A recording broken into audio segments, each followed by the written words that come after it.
Hi అండి. పిల్లలకి బ్రేక్‌ఫాస్ట్‌లోకి అయినా సరే, లేదా ఈవినింగ్ స్నాక్ లాగా అయినా సరే, ఈ బ్రెడ్ చీజ్ ఆమ్లెట్‌ని చేసి పెట్టండి.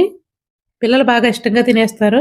దీనికోసం ఒక మిక్సింగ్ బౌల్ తీసుకొని, ఒక 2 స్పూన్ల వరకు సన్నగా కట్ చేసిన టమాటా ముక్కలు, 2 పచ్చిమిరపకాయ ముక్కలు, అలాగే ఒక పావు టీ స్పూన్ వరకు ఉప్పు, అలాగే ఒక పావు టీ స్పూన్ మిరియాల పొడి, ఒక పావు టీ స్పూన్ వరకు చిల్లీ ఫ్లేక్స్ వేసుకొని, ఇవన్నీ కలిపేసుకొని ఒక 2 గుడ్లు పగలగొట్టి వేసుకోవాలి. బాగా బీట్ చేసుకోవాలి. ఎంత బాగా బీట్ చేస్తే అంత పొంగుతూ వస్తుందన్నమాట. దీంట్లో కావాలంటే ఒక స్పూన్ మిల్క్ కూడా వేసుకోవచ్చు. బాగా పొంగుతూ వస్తుంది. ఇప్పుడు దోస పాన్ పెట్టుకొని బ్రెడ్‌ని స్లైసెస్ కింద కట్ చేసుకోవాలి. దోస పాన్ మీద కొంచెం బటర్ వేసుకొని ఈ బ్రెడ్ ముక్కలన్నీ పెట్టేసేసుకొని ఆమ్లెట్ కింద వేసేసుకోవాలి.